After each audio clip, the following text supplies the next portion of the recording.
कि यार मक्तल से बहरहाल गुजरना होगा, यार मक्तल से बहरहाल गुजरना होगा, बच गए हम तो किसी और को मरना होगा, बच गए हम तो किसी और को मरना होगा।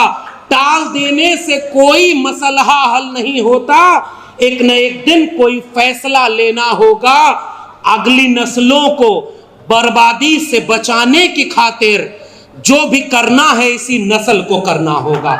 ये तो एक फर्क जो आर्टिकल 1956 में छुआछूत निरोधक अधिनियम बनाया गया, अब तो फिर से ये छुआछूत लागू करने की बात करते हैं, इसलिए क्योंकि वो मुसलमानों के खिलाफ सामने दिखते हैं, वो इस देश के दलितों और पिछड़ों के खिलाफ हैं। इस बात को हमें कहना होगा और हम मुसलमानों के खिलाफ जो कार्रवाई होगी उसमें भी खड़े होंगे और ये बताएंगे कि किसी दुकान पर किसी धोबी पासी की, किसी निषाद मल्लाह की, किसी कुर्मी कोयरी अहिर की अगर जाति लिखी होगी तो बताओ उनकी सुचिता भंग होगी कि नहीं होगी। इसलिए ये अपने मन में मनुस्मृति लागू किए हुए हैं, बाकी जगहों पर भी उसी को आरोपित कर रहे हैं कुर्सी बचाने के लिए। इसलिए मैं आपसे ये गुजारिश करना चाहता हूं कि अगर इस देश में आज की तारीख में सबसे पहली कोई जन आंदोलन की मांग बननी चाहिए तो वो कास्ट सेंसस होना चाहिए, जातिवार जनगणना होनी चाहिए, और जातिवार जनगणना ही देश को बचाएगी और जातिवार जनगणना से ही सबको सबके हिस्से का हक मिलेगा। और ये बोल दी गई हैं और बहुत सारी बातें आप सब बहुत बार सुन चुके होंगे। ऐसे वक्त में सबसे महत्वपूर्ण है इस तरह के कार्यक्रमों में आने का मकसद कि हम बार बार अपनी विचारधारा, अपने एजेंडे और अपनी लड़ाई को याद करते हैं, एक दूसरे से हिम्मत लेते हैं और हिम्मत देते हैं। इसलिए कई बार दोहराते हैं हम अपनी मांग को, अपनी बात को, अपनी विचारधारा को। धार्मिक किताबों में लिखा जाता है कि धर्म की किताबों को जितनी बार पढ़ेंगे कष्ट दूर होगा, लेकिन हमारी विचारधारा कहती है कि अपनी विचारधारा की बातों को जितनी बार दोहराएंगे उतनी बार कष्ट दूर होने की गुंजाइश ज्यादा पैदा होगी। ऐसी उम्मीद के साथ आज हम जिस दौर में यहां पर खड़े हैं, ये एक तरफ सुकून भरा भी है और दूसरी तरफ मुश्किल भरा भी। सुकून इस बात का है कि जब इस मुल्क में इस बात का इम्तिहान होना था कि कुछ दिन पहले जमहूरियत में लोग वोट देकर के तय करना था कि कौन देश में हुक्मरान बनेगा और वो इस देश को, इस मुल्क के आईन से चलाएगा या उसे बदल देगा। इस तरह के जन आंदोलनों का, सामाजिक संगठनों का और ऐसी तमाम बैठकों का ये प्रतिफल है कि संविधान को बदलने की बात करने वाले कमजोर इतना हुए हैं कि अब उन्हें भी सहारे की जरूरत पड़ी है। अब संविधान बदलने की बात करने के पहले संविधान पर माथा झुकाकर तब शपथ लेने गए। ये इस तरह के कार्यक्रमों की ही और इस तरह की वैचारिक गोष्ठियों की ही मैं उपलब्धि मानता हूं। दूसरी बात यह कि जब से ये सारे लोग फिर से सत्ता में आए हैं, इसका मतलब यह है कि विचारधारा की लड़ाई अभी अधूरी है, उनसे लड़ा जाना है और वो मुद्दों के आधार पर लड़ी जाएगी। और ऐसे मुद्दे जिसमें हम बार बार ये कह चुके हैं कि हम 85% हैं, हम 90% हैं, लेकिन वो कहां हैं ये बात अभी तय नहीं हो पाई। वो वाकई कांवड़ ले जाने वाले में 90% हैं या विश्वविद्यालयों में 90% हैं, स्कूलों में 90% हैं, ये अभी तय नहीं है।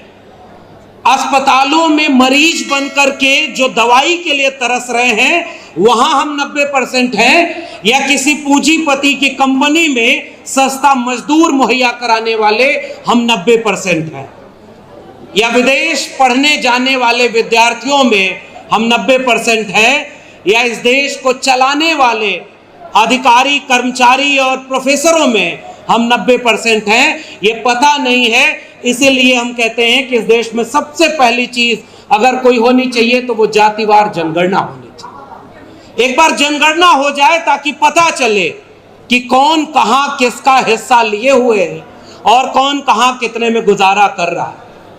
इंटरनेशनल लेबर ऑर्गेनाइजेशन एक रिपोर्ट अपनी जारी करता है और उस रिपोर्ट में पता चलता है कि 1% से भी कम अरबपति दलित समाज के हैं। 1% के तकरीबन ओबीसी दलित मिलाकर हैं और आदिवासी एक भी अरबपति नहीं है। फिर हम जानना चाहते हैं कि वो अरबपति कौन है।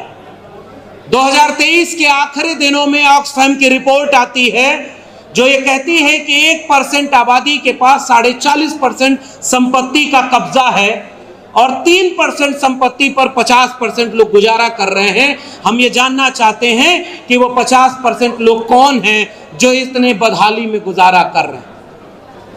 मंदिरों में तो शोर है, असली दुआएं तो अस्पतालों में सुनाई देती हैं, जहां दवाई नहीं है, इलाज नहीं है। और इस देश में आंदोलनों के नारे हुआ करते थे कि रोटी कपड़ा सस्ती हो और दवा पढ़ाई मुफ्ती हो।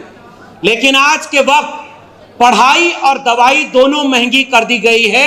आज ही बजट पेश हुआ है, किसानों को 5.5% 2014 में बजट का हिस्सा मिलता था और इस बार वो घटकर 3% हो गया है।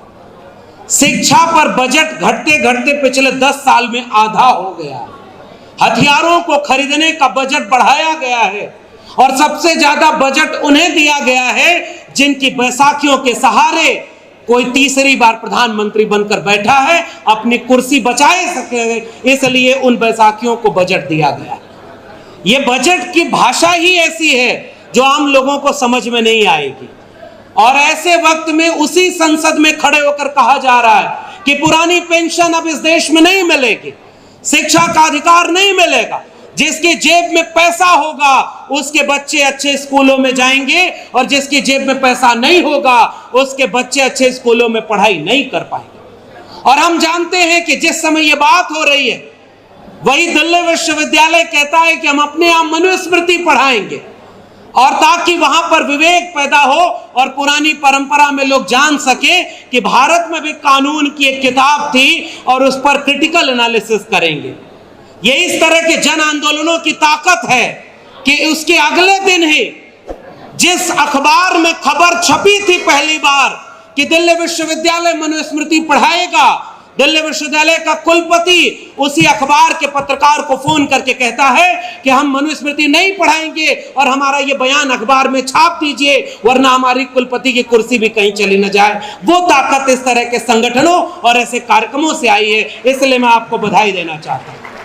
वरना आज वो मनुस्मृति का फैसला बेशक वापस ले लिए हैं, लेकिन इतना याद रखिए उनके दिलों में मनुस्मृति है। वो बाबा साहब के संविधान को नहीं मानते, किसी और रास्ते वो मनुस्मृति लागू करेंगे और मनुस्मृति लागू करने की जरूरत ही कहां बची। अब उन्हीं विश्वविद्यालयों में जो सिलेबस बनाया गया है, एनसीईआरटी की किताबों में जो सिलेबस बनाया गया है, उसी विश्वविद्यालय में 300 रामायण के रामानुजन का उसे सिलेबस से निकाल दिया गया। प्रोफेसर कांचालैया की किताबें उसी विश्वविद्यालय से निकाल दी गई।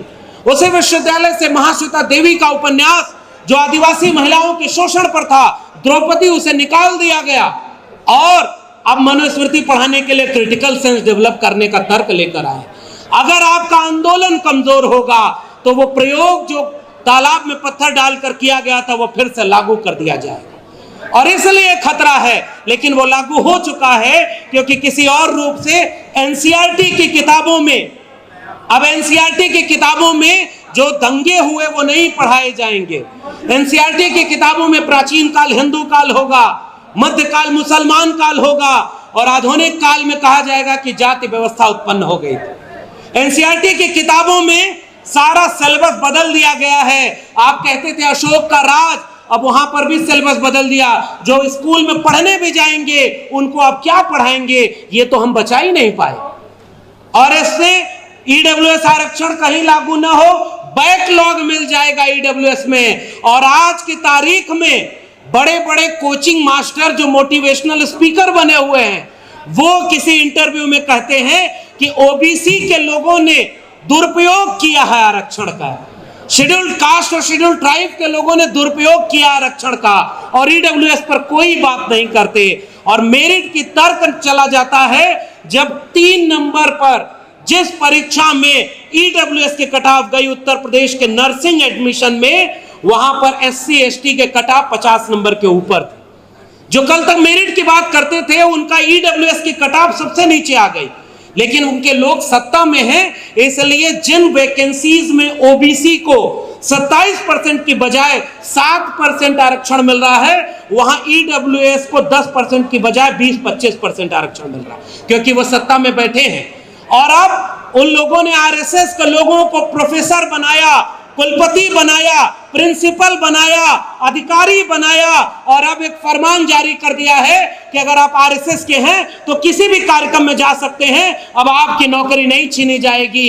पता लगाना कि बहुजन महानायकों की बात लिखने पर इस देश में कितने लोगों की नौकरी छीन ली गई है। अब ये देश ऐसे बढ़ता जा रहा है। आरएसएस के लोगों को पहले देश के हर संस्थान में भर दिया गया और अब उनकी रोक हटा दी गई कि आरएसएस के लोग कहीं भी जा करके अपने विचारधारा का प्रचार कर सकते हैं। इसलिए अब इस देश में सीधी लड़ाई है।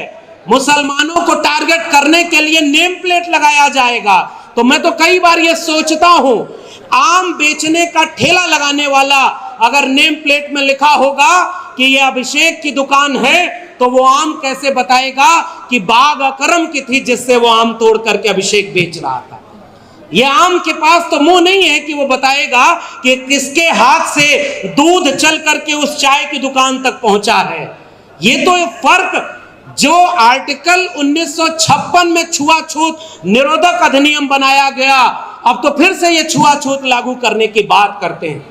इसलिए क्योंकि वो मुसलमानों के खिलाफ सामने दिखते हैं, वो इस देश के दलितों और पिछड़ों के खिलाफ हैं। इस बात को हमें कहना होगा और हम मुसलमानों के खिलाफ जो कार्रवाई होगी उसमें भी खड़े होंगे और ये बताएंगे कि किसी दुकान पर किसी धोबी पासी की, किसी निषाद मल्लाह की, किसी कुर्मी कोयरी अहिर की अगर जाति लिखी होगी तो बताओ उनकी शुचिता भंग होगी कि नहीं होगी। इसलिए ये अपने मन में मनुस्मृति लागू किए हुए हैं, बाकी जगहों पर भी उसी को आरोपित कर रहे हैं कुर्सी बचाने के लिए। इसलिए मैं आपसे ये गुजारिश करना चाहता हूं कि अगर इस देश में आज की तारीख में सबसे पहली कोई जन आंदोलन की मांग बननी चाहिए तो वो कास्ट सेंसस होना चाहिए, जातिवार जनगणना होनी चाहिए और जातिवार जनगणना ही देश को बचाएगी और जातिवार जनगणना से ही सबको सबके हिस्से का हक मिलेगा।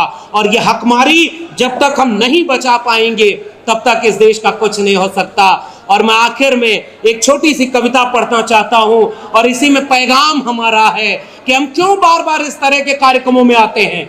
हमने कलम किताब हाथ में ली तो हम यहां तक पहुंच सके।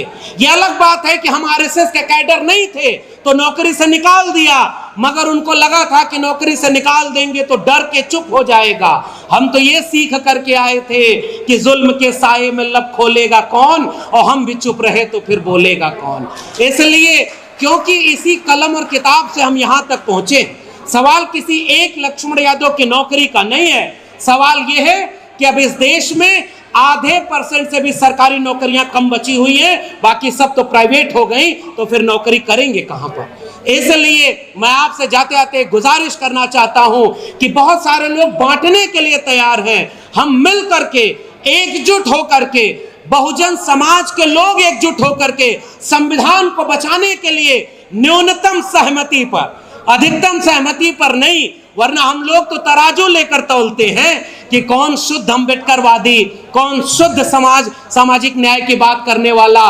न्यूनतम सहमति पर अधिकतम एका बनाइए, वरना लड़ने के बहाने हमारे बीच 1000 मिलेंगे, जोड़ने के बहाने अगर एक मिल जाए तो उसी के बहाने जुड़ जाएं और जिम्मेदारी हमारे ऊपर सबसे ज्यादा है। मैं एक आखिर में शेर कह के इसी के साथ अपना पैगाम आप तक पहुंचाना चाहता हूं कि यार मक्तल से बहरहाल गुजरना होगा, यार मक्तल से बहरहाल गुजरना होगा, बच गए हम तो किसी और को मरना होगा, बच गए हम तो किसी और को मरना होगा। टाल देने से कोई मसला हल नहीं होता, एक न एक दिन कोई फैसला लेना होगा।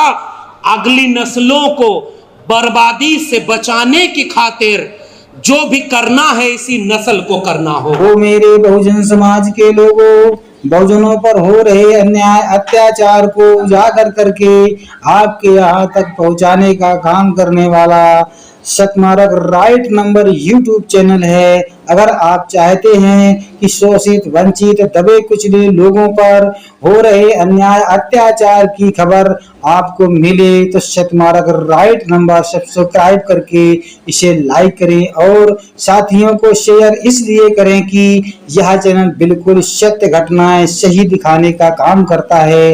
नमो बुद्धाय, जय भीम, जय संविधान।